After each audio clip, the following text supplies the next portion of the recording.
Saludos, Hola, ¿cómo mi amigo estás? Jorge Luis Zurdorf. ¿Cómo se pronuncia? Zurdorf, como un ruso. Todas las letras que tiene es alemán, se pronuncia Zuxdorf. Me costó muchísimos años aprenderlo. Bueno, mi amigo, mira, estamos en un horario que no sé si allá en Argentina, ¿qué hora es ahorita? Son las 9 de la noche. Aquí son las 7. Las personas de acá de Panamá son de 7 a 8, se conectan más personas, pero bueno, vamos a entrar en calor porque sé que Bien, bien. estás full, estás con tu tiempo bastante ocupado. Saludos a Eugenio Durán que nos saluda, tenemos de México, conexión de Chile, conexión de Venezuela. Saludos a todos, María Anela, a todos los que se están conectando a nuestro canal de Mentes Despiertas, se llama mi canal, Mentes Despiertas, donde hablamos temas de espiritualidad, temas de conspiración y temas también de crecimiento personal. En esta oportunidad tenemos el privilegio de nuestro amigo Jorge Luis Zurdorf. Nuestro amigo Jorge Luis Zurdorf es dramaturgo, escritor, es productor con muchos años de experiencia, tiene una producción del canal History Channel, Contacto Extraterrestre, ¿no? Así es. Así es, sí, sí, sí, sí, sí. Hola Carlos, desde Miami. Carlos, quédate, Carlos Goodwills, quédate un rato para que veas este interesante live con nuestro amigo Jorge Luis. Jorge Luis, antes de empezar y entrar en materia, para que grabemos Bien. una hora, háblanos un poquito rápidamente para que los que están aquí te conozcan. ¿Quién es Jorge Luis? Tu trayectoria profesional en el campo de la ufología, por favor. Bien, en realidad mi trayectoria personal, yo soy documentalista, o sea, me dedico a hacer documentales. Hago documentales de todo tipo, pero yo siempre digo, estos temas de misterios en general y de ovnis en particular, es como que siempre rondaron en mi profesión, o sea, sin haberlos buscado muchas veces, terminé haciendo muchísimos programas de este tipo de cosas. Y lo que tenemos los documentalistas es que siempre estamos en lugares y momentos donde es difícil que la gente pueda estar, porque nosotros estamos grabando. Entonces así me tocó recorrer una enorme, enorme cantidad de países del continente. He entrevistado a los protagonistas de muchos de los casos más importantes ¿Puedes históricos. nombrarnos, He estado con los ¿puedes grandes. nombrarnos algunos de los personajes importantes con quien te has reunido en este campo? Sí, sí, a ver, me he reunido con los protagonistas bueno, con Jorge Polanco en Argentina, que es el protagonista del caso Bariloche, del avión que lo siguió el OVNI en el 95. He estado con los chilenos que tuvieron en el caso también en la década del 70 con el caso que se llamó el Cabo Valdés, que desapareció el Cabo Valdés y después apareció. He estado con los protagonistas del caso Isla Polares en el Amazonas de Brasil. He conocido al piloto Oscar Santamaría de Perú, Wow, que combatió contra un ovni en el 80. wow. He estado con los pilotos que persiguieron ovnis en Brasil también en la década del 80. Eh, He entrevistado a algunas de las máximas figuras, he entrevistado, no sé, a Travis Walton, he entrevistado a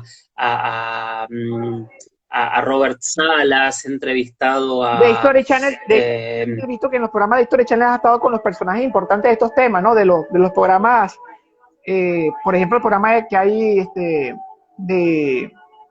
hay un programa muy famoso ahorita de History que, ajá, alienígenas sí, ancestrales, has estado con personajes de allí, ¿no?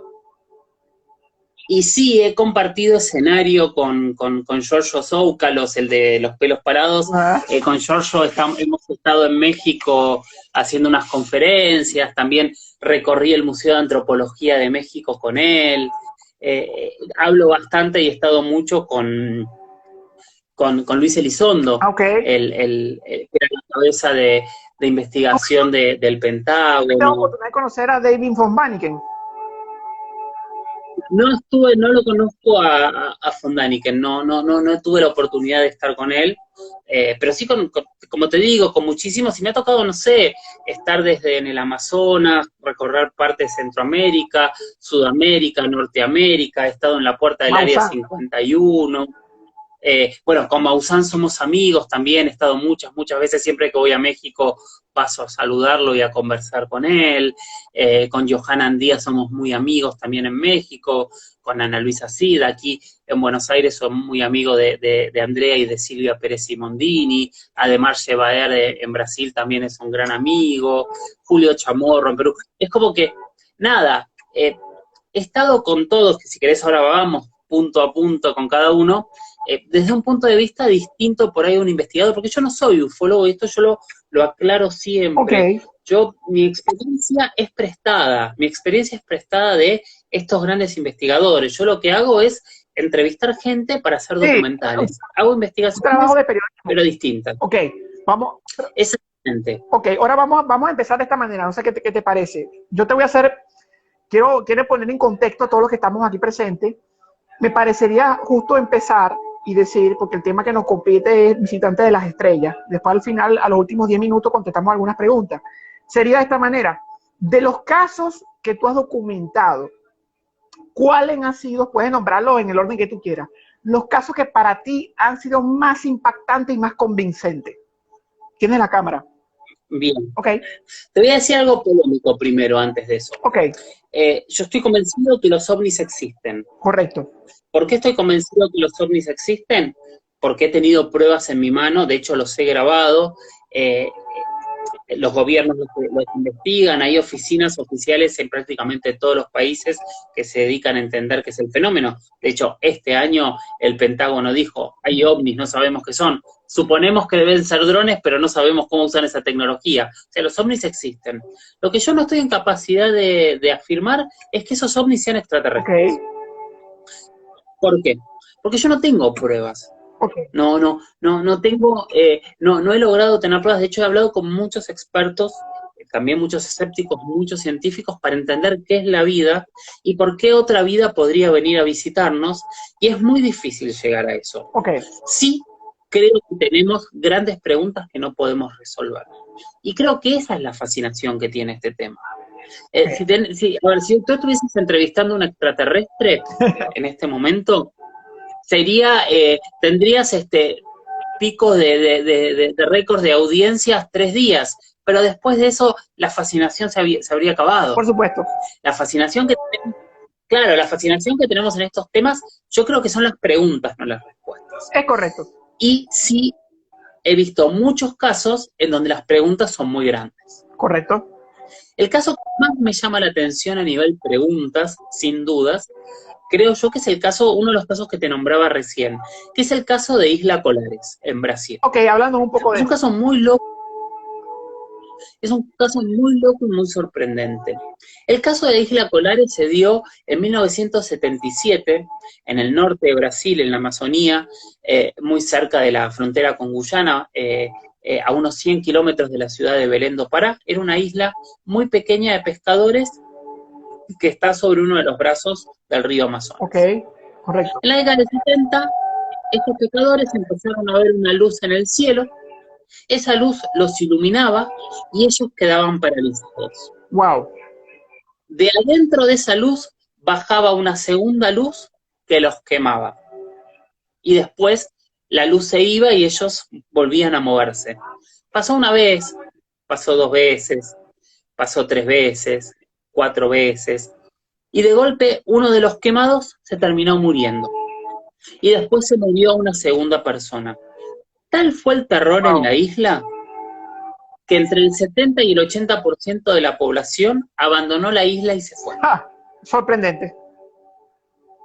Y ahí llegó caos que me imagino que se habrá creado, llegó una comisión de investigación de la Fuerza Aérea de Brasil e instaló un campamento en las playas sobre el río Amazonas. Y estuvieron muchos meses tratando de entender qué es lo que estaba sucediendo ahí. Dicen que estaban con filmadoras, sacando fotografías, recabando datos, y un día, así como llegaron, levantaron todo y se fueron. No se supo nunca más nada. En la década del 90, estamos hablando 20 años después, 20 y pico de años después. Correcto. Un señor que se presentó como el investigador en jefe de esa comisión, dio una entrevista en televisión, dos ufólogos muy reconocidos de Brasil, con Ademar Shebaer y Marco Antonio Petit, y dijo a las cámaras que él había visto los seres, que había visto las naves y que tenía pruebas de eso. Wow. 15 días después de decir esto, viste hasta ahí lo que es la historia. Tremendo. ¿Qué pasó? 15 días después se suicida. ¿Sé qué? Se suicida. Ah, se suicida, entre comillas, se suicida. Dicen que se suicidó. Dice. De hecho, sí. La gente con la que yo hablé, nadie duda de que fue un suicidio, pero bueno, ahí es como que se termina de generar un caos muy grande. Y 20 años después, 10 años después de eso, en 2006, Brasil logra una de las cosas más importantes en torno a la investigación OVNI, que es la desclasificación. Logró que las Fuerzas Armadas de Brasil diesen las carpetas en donde habían investigado algunos casos OVNI. Ricardo, asómate. Entre esas carpetas que desclasifican, se encuentran con la investigación del caso Isla Colares. Y mira, ahí están las fotos. Eso lo que tú me estás diciendo está, o sea, de loco, pues, eso está de loco. Sí, y están las fotos de Isla Colares, y está toda la información y todo el material, y para más sorpresa de todos, están las imágenes de los isleños quemados y cómo fueron tratados. Bien, con toda esta información yo me fui a la isla. En el año 2011, 2012, fuimos a grabar a la isla y a investigar qué más había. Y ahí entrevistamos primero que nada a Belaíde Cecín, que fue la médica, la doctora que curaba a los quemados y que nos confirmó toda la historia. De hecho, ella fue más allá en algo que ni siquiera, creo que esto nunca lo conté, que no lo puse en el documental. Ella asegura haber visto seres muy parecidos a los nórdicos, altos, pelos rubios. Le llaman pleiadianos. Pleiadianos, exactamente. Parados sobre un objeto, sobre su auto. Bueno, seguimos avanzando. Me entrevisté con varios de los quemados, por llamarlos de alguna manera, que 30 años después seguían teniendo las marcas de las quemaduras, y me contaron algo muy loco, y me decían que desde ese día ninguno había recuperado al 100% su salud. Wow. Me están preguntando dónde ver el material. Si ponen Isla Colares en Google, o si ponen Operación Prato, van a ver el material, y si no, en mi Instagram también después pueden ver que tengo algo sobre Isla Colares. Correcto. Y ahí, después de haber entrevistado a todo el pueblo, me voy a la ciudad de Belén. Y en la ciudad de Belén entrevisto a la hija de quien en ese momento era el gobernador militar de las islas. Correcto. Y ella, en medio de la charla, lo que nos cuenta es algo revelador y que hasta el día de hoy no ha salido a la luz. Ella nos contó que todos los viernes a la noche, la cúpula militar de Belén se juntaba en su casa a ver las filmaciones que hacían en la isla de estos objetos. Esas filmaciones hasta el día de hoy no salieron a la luz por ningún lado. O sea, es un caso que tiene muchísimas aristas, o sea, que es lo que yo te decía, a mí me gustan este tipo de casos porque es donde hay pruebas para investigar. Algo sucedió. A ver, con todo esto que te cuento, tú me vas a decir, pero ¿en serio pensás que no fueron extraterrestres? Y yo te tengo que contar que no sé si fueron extraterrestres, pero sí sé que ahí hubo un caso que al día de hoy no tiene explicación y que nadie sabe qué es lo que sucedió en Brasil. Correcto. Y yo no voy más allá. Yo dejo que cada uno pueda sacar sus propias conclusiones en base a toda la información que pueda recabar. ¿Tú has escuchado el caso de Phil Schneider? El hombre que habló de la base de Dulce de Nuevo México, y que cuando dio conferencias abiertas, hay grabaciones de él, en el año 1997-98, también apareció como que se suicidó, entre comillas, y él habló sobre los experimentos genéticos que hacen grises, y él dice que él estuvo inclusive, él testificó un encuentro y un enfrentamiento de militares estadounidenses con seres grises en una de las secciones de la base porque hubo una revuelta, una cuestión allí que no estaban muchos de acuerdo por los experimentos de secuestro que hacían con seres humanos y experimentos abominables que hacían. Y bueno, hay casos como este, ¿no? Muy parecidos. Sí, definitivamente. El caso de la base dulce es un caso que a mí me parece muy interesante y se pega a algunos otros casos que ocurren en Estados Unidos en donde terminamos teniendo testigos que cuando vamos a investigar su vida, nada de lo que ellos contaron está puesto hay pruebas. Y ellos lo que denuncian es, nos borraron nuestra vida para hacer perder la credibilidad. Es lo que ocurre con él, es lo que ocurre con todos los ex trabajadores del Área 51, es lo que ocurre, hay un montón de personajes en Estados Unidos que es muy llamativo, que ellos dicen, no, porque yo soy ingeniero y estudié en tal lugar. Y van y no hay papeles. Y ellos dicen, no, yo estudié, me borraron mi vida para que mi historia no sea creíble. Sí, no, y ahí entramos. Eso lo hicieron a Bob Lazar. ¿Cuál es la verdad? A Bob Lazar le hicieron eso.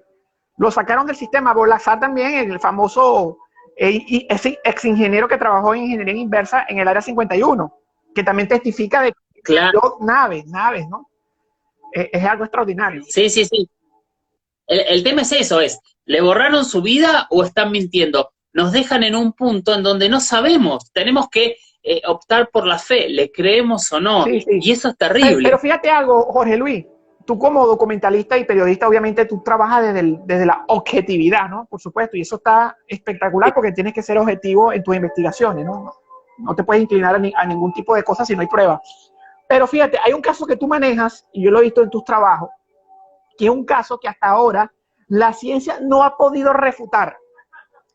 Es más, han tratado de hacerle campaña de desinformación para desacreditarlo como falso y no han podido. De hecho, los laboratorios han comprobado que es auténtico, que son los casos de las momias de Nazca, donde comprobaron que estos son seres biológicos y que su ADN no es humano y son humanoides extraños.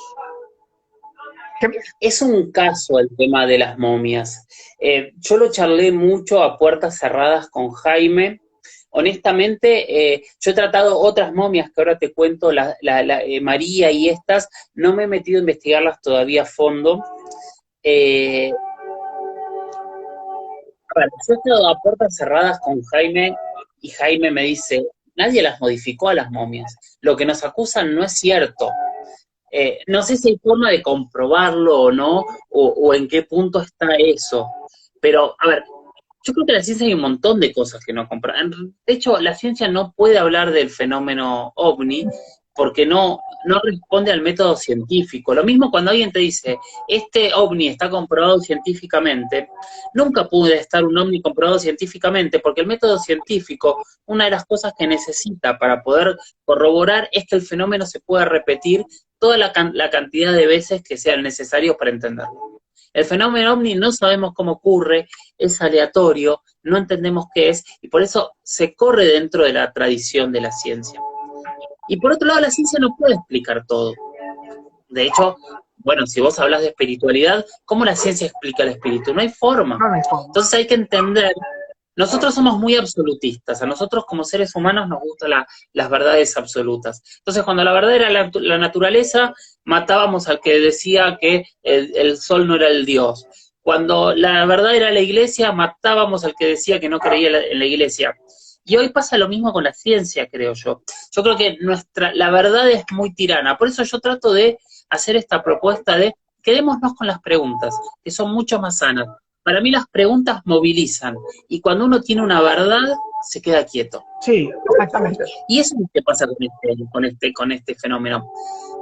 Hay cosas que, lo de Dulce que decías recién, o lo de Bob Lazar, o de tantos otros, o sea, yo no quise nombrarlo a él para no centrarme en una figura. Hay muchísimas personas como Bob Lazar que dicen haber hecho cosas y que denuncian que les borraron su vida. Tal vez algún día sepamos la verdad. De hecho, hasta hace muy poquitos años, Estados Unidos negaba la existencia del Área 51. Por eso, o sea que es una cosa seria, sí. Hay juicios legales donde dicen no existe. Y ahora sí lo admiten. Ahora lo admiten, plantean que es una base de investigación de diferentes temas que tienen Claro, armamento espacial avanzado y que por eso es secreto. claro, y de ahí decir que hay extraterrestres, ya eso es otra cosa. ¿Vos sabés por qué se llama Área 51? Bueno, hay varias especulaciones, ¿no? Y una de las que manejo es que porque como Estados Unidos tiene 50 estados, ¿no? Entonces que ese sería como el 51, ¿no? Estados Unidos, cada estado de Estados Unidos es totalmente independiente, Correcto. que es diferente a cómo funcionan la gran mayoría de nuestros países de América Latina, donde sí hay regiones, provincias, estados, pero es como que todo funciona con una cabeza. Allá cada estado tiene sus leyes, toma sus decisiones, y dicen que esta base es tan independiente como cualquiera de los otros estados. Correcto. Es interesante, yo estuve en La Puerta, estuve grabando en La Puerta, estuve comiendo en el bar que está ahí, que se llama Little Alevín, que si vieron la película Paul, es el bar que aparece en la película Paul. Estuve hablando con mucha gente, la gente que vive alrededor, hay un pequeño pueblito que debe tener 15 casas, que se llama Rachel.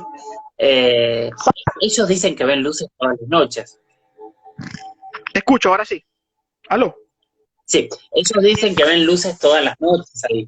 Y lo que explican desde la base es, claro, ven luces porque nosotros estamos probando aviones y cosas extrañas. Que a veces es cierto, con el tiempo hay muchos ovnis que después terminamos entendiendo que era tecnología secreta. Pero también hay descripciones de objetos en el cielo que vienen de cientos de años, y en esos objetos que no hay evolución es donde tenemos que prestar atención. O sea, no pensemos en ovnis como el platillo volador con remaches, porque claramente eso era una cuestión cultural. No pensemos, y acá hay muchos que se me van a tirar encima, no pensemos en el ovni triangular. Casi te diría, no pensemos en el cigarro, porque son objetos que aparecen en un momento, o sea, tienen una evolución. Seguramente esa evolución responde a una evolución tecnológica. Es lo que pasa, recuerda hace 10, 15 años que aparecían un montón de objetos y los físicos se peleaban explicando, van a una velocidad, frenan de golpe y giran para el otro lado. Y ellos explicaban, no hay ningún ser vivo adentro de ese objeto que pueda sobrevivir. Es lo que hay en los drones. ¿Cuántos de esos objetos que veíamos seguramente eran pruebas de drones para ver cómo funcionaban? Sí, correcto. Pero después, cuando nos vamos y vemos la descripción de objetos que hay en la Biblia, vemos la descripción de objetos que hay durante la Edad Media, vemos los objetos con los que Cristóbal Colón llegó a América, vemos las descripciones de los cronistas de los objetos flotando sobre el río Amazonas otra vez en Brasil. Seguimos avanzando en el tiempo y yo creo que esos patrones comunes son los que nos tienen que llamar la atención. Esos objetos que no evolucionan en el tiempo. Y si no evolucionan en el tiempo, significa que no son nuestros. Correcto, correcto.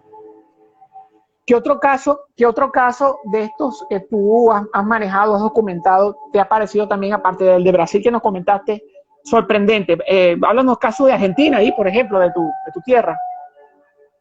Hay casos que para mí son los más importantes o más apasionantes para investigar, que son los casos que tienen testigos, que yo llamo testigos de élite, que son casos en los que los testigos son pilotos, son controladores de radar, son astronautas, son astrónomos, hay gente que trabaja mirando al cielo. Claramente en Argentina hay un caso muy importante, que es el que ocurre el 31 de julio de 1995, que es un avión de Aerolíneas Argentinas que está llegando a la ciudad de Bariloche, en medio de la Patagonia, en medio de las montañas, una ciudad turística muy linda, y de golpe el piloto ve una luz adelante de él. Entonces modula por radio al control en tierra y les dice, tengo un tráfico adelante en rumbo de colisión. Correcto.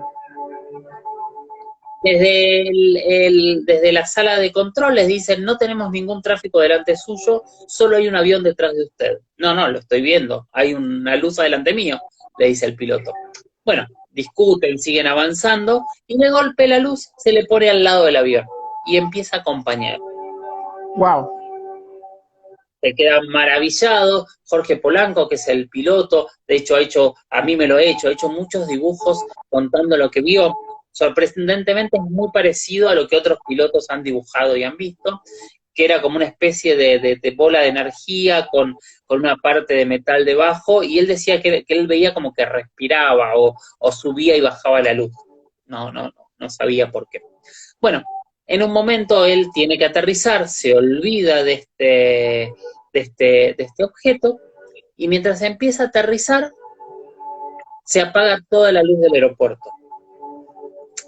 Hay que decir una cosa que es importante y que muchas veces no se incluye en el relato, y es que Bariloche ese día, en ese momento, tenía la luz cortada por un problema técnico y el aeropuerto estaba funcionando con sus generadores. Pero nunca parece que había pasado que los generadores habían fallado todos juntos de esa manera. Bueno, entonces el avión hace una maniobra de escape, y en el momento que el avión hace su maniobra de escape, el objeto hace una línea recta así, y lo espera exactamente en el lugar donde el avión iba a pasar. Lo que a mí me contó varias veces Jorge Polanco es, yo ni siquiera le dije a mi copiloto dónde iba a hacer la maniobra de escape. Correcto. O sea, no había forma que, es como si me hubiese leído la mente. Bueno, volvió a acompañarlo y aterrizó. Mientras ocurría todo esto, desde la pista del aeropuerto y desde la torre de control del aeropuerto, observaron toda la situación, vieron la luz, vieron toda la maniobra de escape, vieron todo lo que estaba contando Polanco. O sea, además de los testigos de la cabina, había testigos en tierra. Correcto. Y atrás de Polanco venía otro avión, que era un avión de una fuerza armada argentina, que es la Gendarmería, que era un avión sanitario. No sé si venía a llevar unas vacunas o llevar un enfermo, no lo recuerdo, y en ese avión había había 3 o 4 pilotos, entre ellos el copiloto se llamaba Jorge Sipusac, que falleció hace unos años, que también lo entrevisté y hablé bastante con él. Y ellos vieron todo, pero lo que ellos, además de ver todo, lo que pasa es que cuando la luz se aleja después de que el avión de aerolíneas aterriza, ellos ven que la luz le viene de frente y tienen que hacer una maniobra de escape para que la luz no los choque. Correcto. Y ahí la vieron muy cerca y vuelven a describir exactamente el mismo objeto que vio Jorge. Sorprendente, sorprendente. Mira, Jorge, te voy a comentar algo que dice aquí María Salcedo. Dice, hay muchas cosas que la ciencia no sabe explicar porque es sobrenatural. Muy bien. Y aquí me dice Hurtado Levis, muy buena información. ¿Algún detalle adicional que puedas compartir del caso de Zarzal con humanoides en Colombia? ¿Has investigado sobre el caso? Estuve en Zarzal del Valle allá por el 2012, 2013, hice un documental sobre el tema. Es un caso muy extraño. Es un caso que, si no me falla la memoria, empezó en el 2011. La vereda de... se me fue el nombre, se me hizo una laguna mental. Bueno, ahí en Zarzal del Valle hay una vereda donde los pobladores básicamente trabajan procesando la caña de azúcar. Correcto.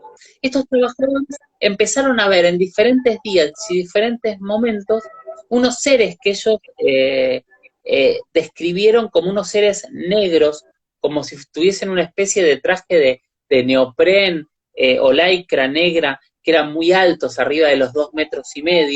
Algunos los describían casi como hombres robots, otros los describían como seres extraños, y empezaron como a convivir con ellos, a hablar, a escaparse. Algunos se comunicaron a través de luces, algunos hasta le disparó. Wow. Y algunos de estos seres dicen que tenían una velocidad extrema y que podían saltar cientos de metros. Lo loco y lo que más me llamó la atención es que yo entrevisté por lo menos a 10, 12 vecinos diferentes. Todos me contaron lo mismo, todos describían a los seres iguales. Sorprendente. Guasimal, la vereda de Guasimal se llamaba, ahí lo recuerdo. todos describían a los seres iguales, y la verdad es que ellos no ganaban nada con inventar esta historia. Por supuesto. De hecho, hubo periodistas que fueron a pasar la noche ahí y también vieron a los seres. O sea, hay muchísimos, muchísimos testigos que vieron estos seres en Zarzal del Valle. Entiendo que dejó de ocurrir en el Valle del Cauca. Entiendo que esto dejó de ocurrir, pero honestamente no sé si dejó de ocurrir o dejaron de contarlo. Correcto. Aquí nos preguntan, Jorge Luis, God Inés pregunta, buenas noches, ¿alguna información sobre el caso del Cabo Valdés de Chile? Saludos. El Cabo Valdés en Chile es uno de esos casos que para mí son maravillosos y llenos de preguntas y de sorpresas. Yo tuve la oportunidad de estar con dos de los testigos principales del caso y con, yo creo que uno de los investigadores que más ha trabajado en el tema, que se llama Patricio Abusleme, que es un periodista, y que justamente sacó un libro sobre el tema.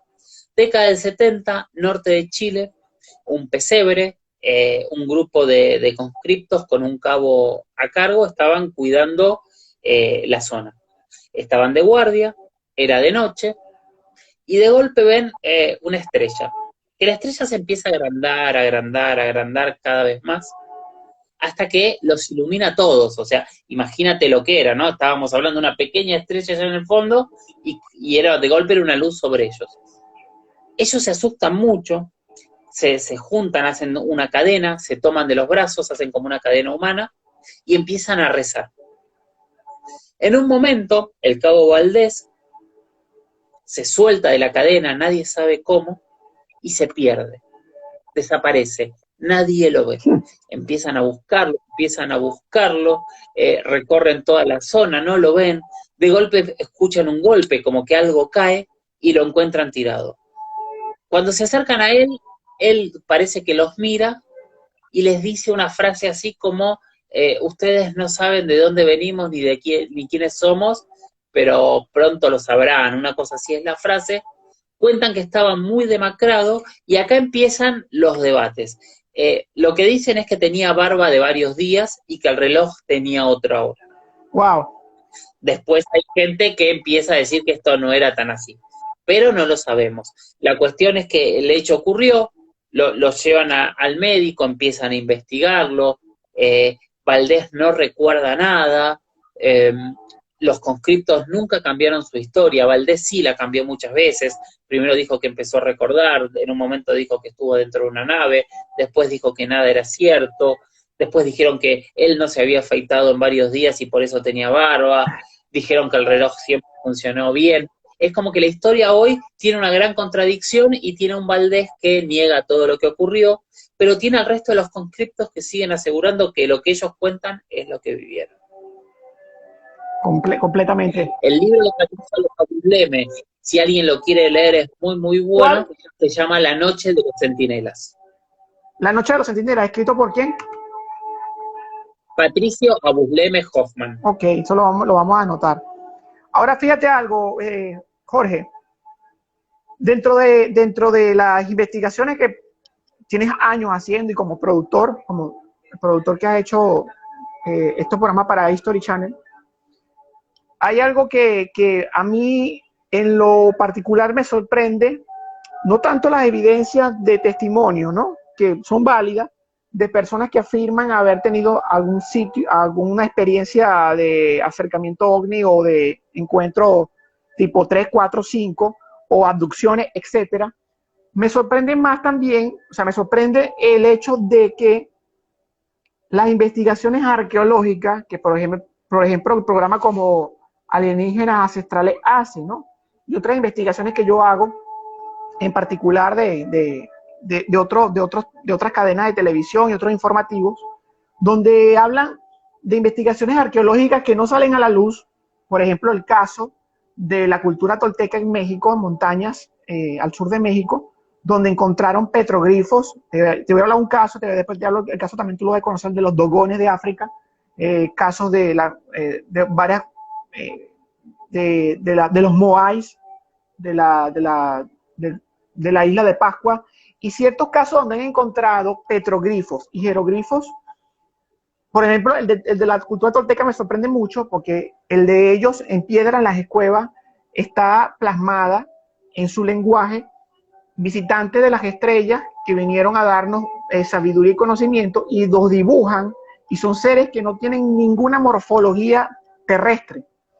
Entonces, cuando yo uno ciertos cabos, y estoy hablando de uno y de lo, bueno, si hablamos de los sumerios y de sus libros sagrados, hablan abiertamente de seres de las estrellas que lo visitaron, ¿no? Y entonces tú te das cuenta y un escavo y dice, pero es que cuando el río suena es porque piedras trae. No solamente porque pueden haber falsos avistamientos ovni, pueden haber alucinaciones, puede ser que alguien se fumó un porro y se drogó y ese día vio lo que aparentemente un ovni era lo que estaba era drogado. Eso es válido. Pero cuando voy a pruebas arqueológicas, investigaciones arqueológicas que apuntan a ese sentido de visitantes extraterrestres, entonces la cosa ya es más seria. ¿Qué opinas tú sobre eso? Bien, primero déjame aclararte algo. Yo hago documentales de manera independiente. Tengo muchos documentales hechos para History, de hecho fui parte del equipo que hizo History Latinoamérica, pero también he hecho documentales de este tipo para Infinito, no sé si conocen el Canal canal. Infinito, claro, sí, por supuesto. Para muchos lados. Yo soy independiente, o sea, hago documentales para todos lados. Segundo, acá te voy a dar una respuesta que va a ser un poco contradictoria, pero creo que va a ser interesante. Adelante. A mí me pasan tres cosas con las culturas antiguas. He tenido la suerte de estar en muchas excavaciones arqueológicas, he tenido la suerte de estudiar y de hacer documentales de mitología de aztecas, de mayas, de incas. He tenido la suerte por esta tarea que tengo de investigar y hablar y estar hablando muchas veces con algunos de los mejores investigadores, historiadores, antropólogos, arqueólogos de América Latina.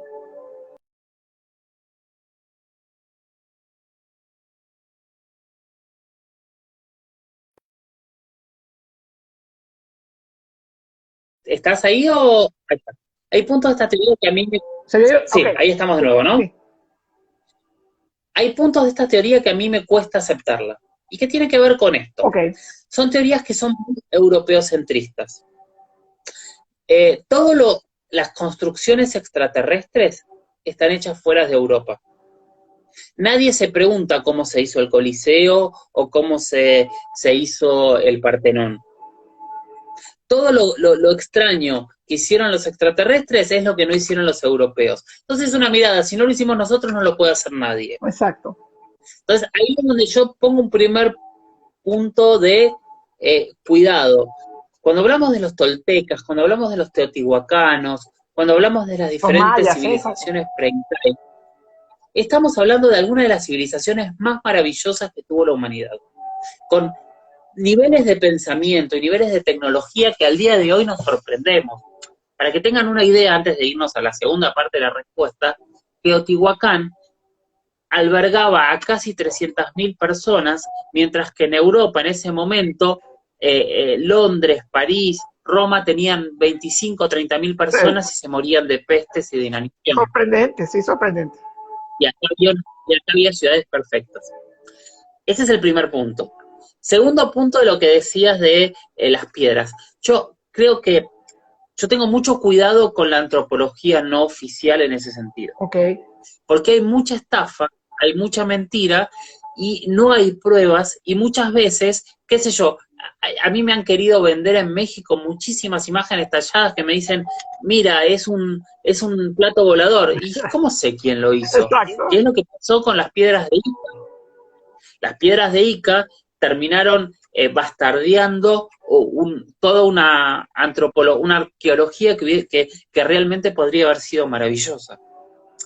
Entonces hay que tener cuidado con eso. Ahora vamos a la segunda parte de la respuesta. Okay. Es cierto que hay muchísimas cosas inexplicables, es cierto que hay un montón de cosas que no tienen sentido, y es cierto que hay pictogramas y que hay pinturas rupestres que dibujan cosas que no tienen sentido.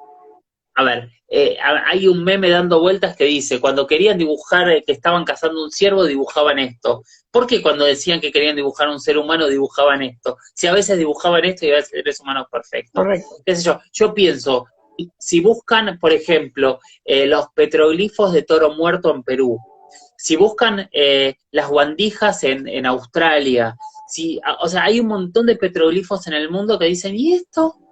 Que tienen cápsulas, antenas, y que no tienen.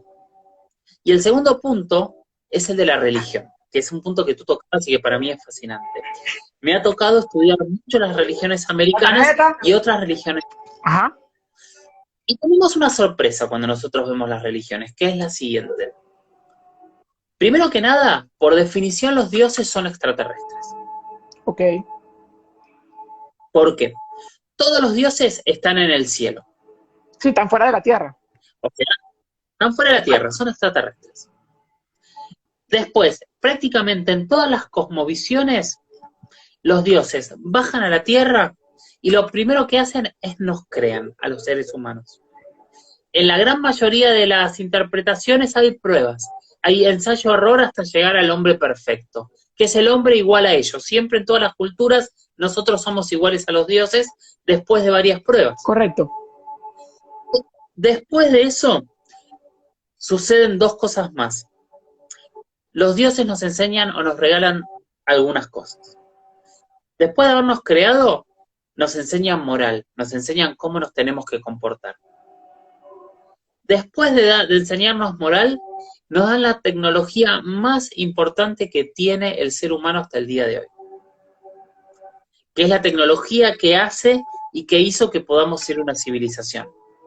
Y no pensemos en computadoras, no pensemos en carros, no pensemos en armas. La tecnología más importante que tiene el ser humano es el cultivo. El cultivo es lo que nos hizo ser la sociedad que somos. Y en todas las religiones, los que nos enseñan a cultivar son los dioses. Y después de eso, se van a las estrellas prometiendo un día volver. Para los egipcios se van hacia una constelación, Quetzalcóatl en América se va a Venus, Jesús siempre está asociado con Venus, las distintas culturas van a diferentes lados y prometen un día volver. Correcto. Entonces, hay puntos extraños claramente. Hay muchísimos puntos que no tienen explicación. Hay cuestiones tecnológicas y sí, hay cuestiones tecnológicas que hoy no entendemos. Cómo las diferentes culturas preincaicas hacían esas paredes perfectas con codos y contracodos que al día de hoy no podemos hacer. Cómo hicieron las pirámides. Hay gente que dice que está ya comprobado cómo se hicieron, pero nadie pudo hacer una pirámide como las hicieron. Cómo movieron los Moai sin tener una sola marca. No sé, hay cientos y miles de misterios, de planteos, de misterios que nadie sabe. Correcto, correcto. Entonces, y eso sí, pues. Es interesante. No sé si quieras, nos quedan, el tiempo cuando la cosa está entretenida, el tiempo se va rápido, ¿no? Nos quedan el tiempo vuela. Sí, nos quedan 10 minutos y para que quede grabado, ¿no? Perdón. Aquí hacen varios comentarios. Pueden comentar el caso, perdón, del grupo de amigos de Arizona de los 70, que ellos fueron abducidos y se hicieron la película Fuego en el Cielo. Es el caso de Travis Walton. Ajá. Ese lo entrevisté, creo que es uno de los abducidos más conocidos. A mí me pasa algo con los abducidos, igual tengo que ser honesto. No son los casos que más me gustan, porque el abducido casi pasa a ser una cuestión de fe, o le crees o no le crees. Exacto. Entonces te parás en un punto donde no puedes investigar. Pero el caso de Travis Walton tiene algunos puntos que realmente sorprenden. Si querés lo dejamos para otro día porque es largo de contar, pero es un caso increíble. En resumen, ajá. En resumen era un leñador, ven lo que ellos piensan un incendio, se acercan, ven que es una nave que se acerca a ellos, se asustan, se van y se olvidan a uno ahí que es Travis, que había bajado y había quedado abajo de las luces. Hacen unos kilómetros y dicen, no lo podemos dejar. Regresan a buscarlo y no lo encuentran más. Van al pueblo, no aparece, piensan que ellos lo mataron, empiezan a hacerle pruebas con detectores de mentiras, todos dicen la verdad, cuentan la historia de la nave, cuentan que él fue abducido con la nave, van presos, están todos seguros que lo mataron y un par de días después suena el teléfono, es Travis desde una gasolinería en medio de la nada, pidiendo que lo vayan a buscar. Lo van a buscar y cuenta la misma historia, que él estuvo en la nave, que estuvo unos días, que estuvo con ellos, que le hicieron pruebas y que lo dejaron ahí. Espectacular. ¿Sabes qué, Jorge? Jorge, para hacerte un comentario, yo creo que tú también estás al tanto de esto. No sé si conoces el caso de Emily Smith, que estuvo en una entrevista, en una serie de entrevistas en Gaia, que ya hicieron la temporada 1 de 12 capítulos, donde hacen una entrevista a ciertos personajes importantes, entre ellos ex agentes de la CIA, inclusive algunos ex trabajadores que hablaron encubiertos sobre, que trabajaron en el Área 51. Pero Emily Smith, que es biocirujano de carrera, él habla y él duró muchos años, él trabajó, él afirma y él enseña los carnets y los comprobantes, inclusive los enseña, donde estuvo trabajando encubierto con agencias militares estadounidenses entre los años 90, finales de los 80 y los 90, y él dice que es el tiempo de hablar, y él dice que es mejor hablar ahora, y anima a sus amigos a hablar, porque dice que a veces el no hablar corre más peligro, porque queda grabado. Y él dice tantas cosas que yo vi que me sorprendieron. Una de las cosas que dijo es lo que tú estás afirmando. Y él dice que el fenómeno OVNI, entre los años 50 y los años 80, tuvo mucho que ver con la parte de la abducción, pero él dice que las abducciones de estos años, no son tan creíbles, porque según él dice, palabras de él, hay un convenio, y él afirma, extraterrestres que están trabajando encubiertos en la Tierra con ciertos gobiernos, hay un convenio donde las abducciones ya no son tan importantes porque ya hay trabajo de laboratorio secreto, donde dice que hay una comunidad intergaláctica, una federación galáctica, donde inclusive humanos, representantes humanos de los gobiernos de los Estados Unidos, Rusia y China, están dentro de esta federación para convenios de intercambios tecnológicos. Pero dice que muchos de los desarrollos y de los avistamientos OVNI son desarrollos humanos. Mira lo que dice él. Porque él dice, él trabajó, supuestamente, lo afirma, él trabajó en autopsia de extraterrestres, él ha trabajado con especímenes extraterrestres y ha trabajado con tecnología.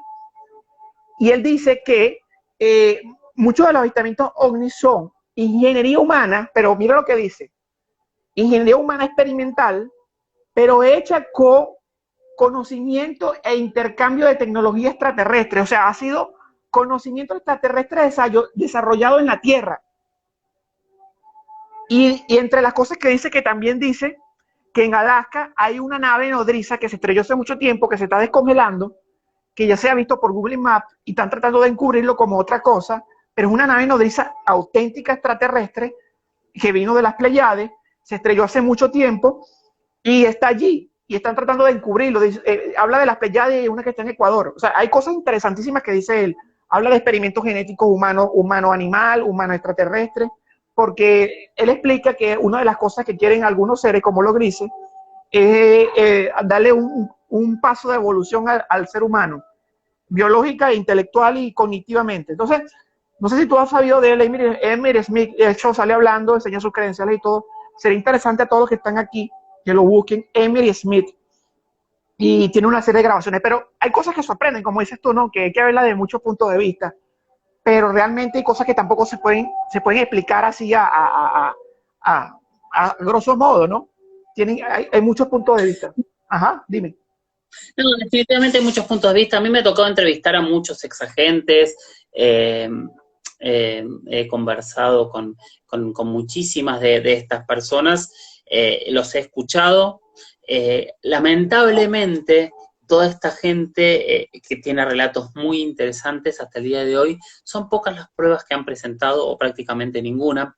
De hecho, ahí destaco muchísimo la tarea de Luis Elizondo, que es el único que ha presentado pruebas. De hecho, los 3 videos más famosos que vemos hoy, que son los videos del Pentágono, fueron desclasificados gracias a él directamente. Pero sí, a ver, por ejemplo, he estado con Paul Heller, que es el exministro de Defensa de Canadá. Lo he entrevistado, a Andrew a Weber, que es un juez internacional. Lo he entrevistado muchísimas veces a Nick Pope. Y es gente que vale la pena escuchar porque Gente sorprende lo que que... se ven son serias, exactamente, gente de peso. ¿Supiste el último caso del Sí, exministro de Israel y de Haim Heshet? lo supe, pero como viste que casi ni te estoy contestando a ti porque estoy en medio de una producción, no tuve tiempo ni siquiera de leer qué es lo que dijo. Necesito terminar el proyecto, que de ese proyecto todavía no puedo hablar, el que estoy terminando para volver a tener vida y poder leer y escuchar Mira, cosas. mira, para terminar estos últimos 5 minutos, de repente podemos hacer más, para el año que viene podríamos hacer otro live. Cuando quieras. Ok, porque a la gente le está gustando mucho y mi mamá dice que lo graben y todo. Me gustaría que nos dieras estos últimos 5 minutos, Jorge Luis, parte de tu proyecto parte de tu trabajo en cuanto a este tipo de temas y qué es lo que va a surgir posteriormente, que nos vas a hablar sobre tus trabajos posteriores, pues lo que viene. Es difícil, en mi trabajo es muy difícil hablar de lo que viene, porque en realidad cuando uno empieza un proyecto es prácticamente secreto por las señales, no te dejan hablar hasta el momento que lo van a estrenar. Sí te prometo que el año que viene voy a estrenar algo que va a sorprender muchísimo y que estamos recorriendo un montón de países para hacerlo. Pero hoy no te puedo contar de qué se trata. Y sigue, pero tiene que ver con History Channel, con el canal History Channel. No puedo decir nada. Se van a sorprender. Bueno, está bien.